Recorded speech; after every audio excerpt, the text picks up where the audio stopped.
নমস্কার দর্শক বন্ধু। হ্যাঁ, এবারে কিছুদিন পরে আপনাদের সঙ্গে আড্ডায় বসলাম। তার একটা বিশেষ কারণ আছে। গল্প। হ্যাঁ, আমি আপনাদেরকে একটা গল্প বলবো, যেটার জন্যে এতদিন সময় লেগেছে। আমি আর দাদা কিছুদিন আগে পুরী ঘুরতে গেছিলাম। এবার আপনারা প্রশ্ন করবেন, কোথায় উঠেছিলে, কি করে গেছিলে, তারপরে কি হলো? এইখান থেকে আমি ছোট ছোট কয়েকটি ঘটনা আপনাদেরকে গল্পের ছলে বলি। শিয়ালদা থেকে সন্ধেবেলা ৮টা ২০ ট্রেন দুরন্ত এক্সপ্রেস পুরী পৌঁছয় সকালবেলা ৪:15। নির্ধারিত সময় অবশ্যই সকালবেলা ৩:৪টার সময় পৌঁছানোর কথা, কিন্তু আমাদের ট্রেন ০.৫ ঘন্টা লেট করেছিল। দুরন্ত এক্সপ্রেসে আমাদেরকে কম্বল দেওয়া হয়েছিল।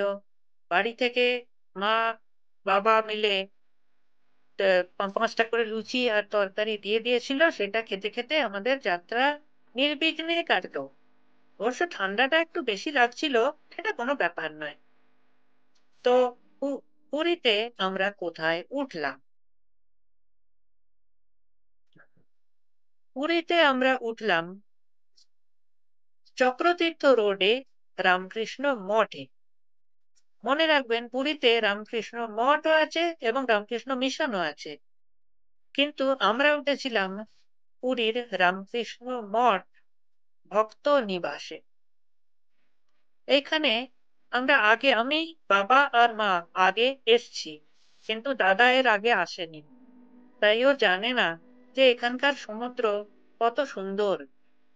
স্বর্গদ্বারের ভিড়ভাড়াক্কা নেই, টুরিস্টদের ঠেলাঠেলি নেই, বাজারের হই-হট্টগোল নেই। খুব শান্ত নিরিবিলি জায়গা।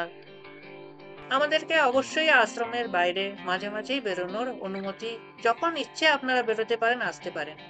সেই ব্যাপারে কোনো বাধ্যবাধকতা নেই। এবারে আমরা আসি।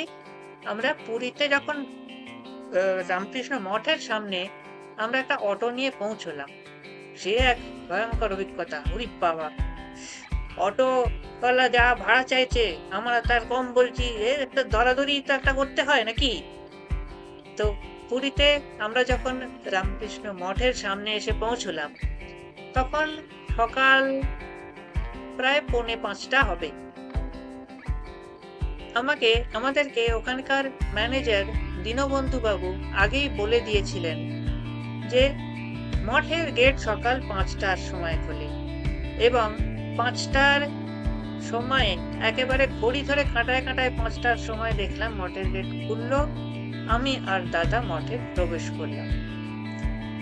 তারপরে ওখানে একটা অফিস মতো আছে, সেখানে আমাদেরকে কিছু ফর্ম ফিল আপ করতে হলো, আধার কার্ড নাম্বার ফিল আপ করতে হলো।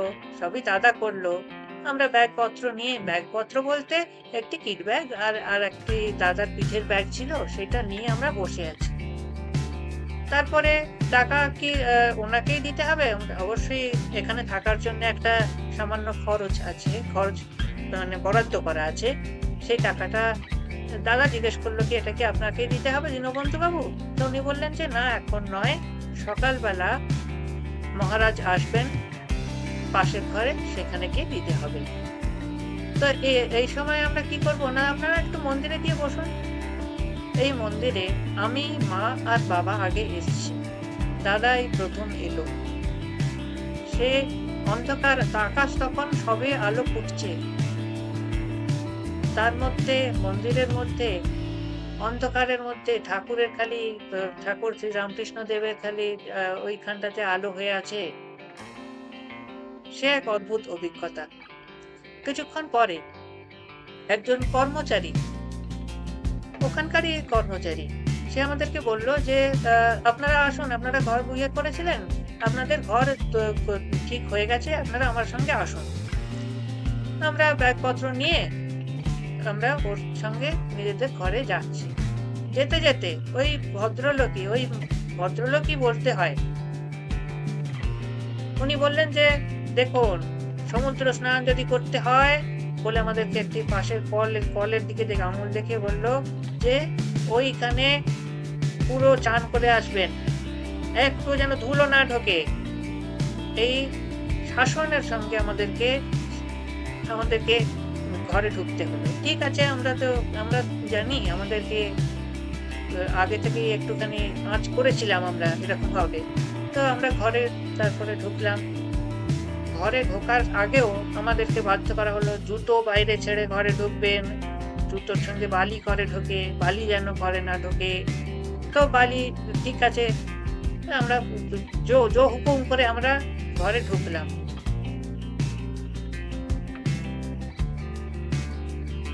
ঘরে ঢুকে আমাদেরকে সেই কর্মচারীটি বললেন যে, দেখুন, সময় সব ওই দেওয়ালে টাঙানো আছে, আপনারা ঠিক সময় মতো নিচে পৌঁছে যাবেন, আমরা কেউ কিন্তু ডাকতে আসবো না। তো আমরা বললাম ঠিক আছে, কিন্তু একটু পরে গেলেও তো, আপনারা তো জানেন আপনারা সময় বুঝে সেই সময় আসবেন। ঠিক আছে, 6:30টার সময় জল খাবার খেলাম, তারপরে 12:30টার সময় লাঞ্চ করলাম, সবই মেনে নিলাম।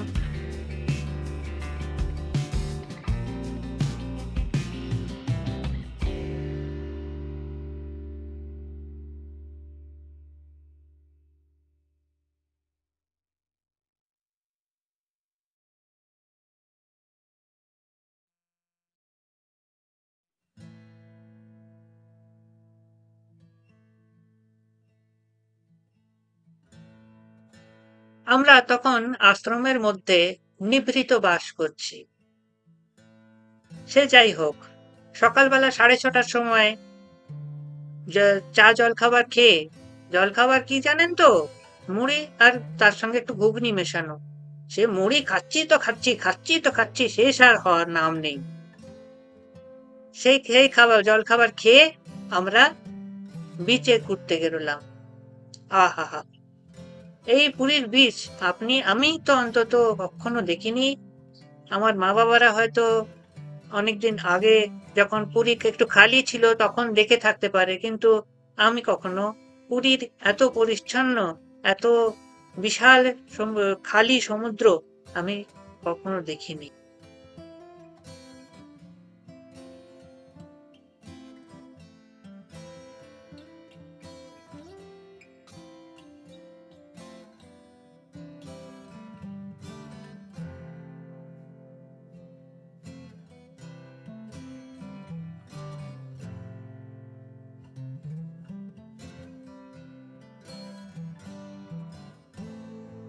এরপরে সারাদিনের মতো আমরা সময় মতো ঘরে এলাম, সময় মতো খেতে গেলাম, সবকিছু সময়ের নিয়মে বাঁধা থাকছে। অর্থাৎ এর থেকে এই কনক্লুশনে আমরা এলাম যে নিয়মানুবর্তিতা আমরা সকলে শিখে গেলাম। সময়ের মধ্যে সব কাজ করবে। এমনকি খাবার সময়ও আমি প্রায়ই হচ্ছিল যে আমি দাদার আগে হয়ে যাচ্ছে, সবার আগে হয়ে যাচ্ছে, সবাই উঠে পড়ছে, আমাকে তাড়াতাড়ি করে খেতে হচ্ছে। এই যে নিয়মানুবর্তিতার ব্যাপারটা আমাদেরকে শেখালো এই প্রথম দিন থেকেই। এই শৃঙ্খলার মধ্যে আমাদের প্রথম দিন কাটলো। সন্ধ্যারতি সে গল্প পরের এপিসোডে আপনাদের সঙ্গে করব। আপনাদের যদি ভিডিওটি ভালো লেগে থাকে অবশ্যই সাবস্ক্রাইব করবেন, লাইক করবেন এবং অবশ্যই কমেন্ট করে জানাবেন।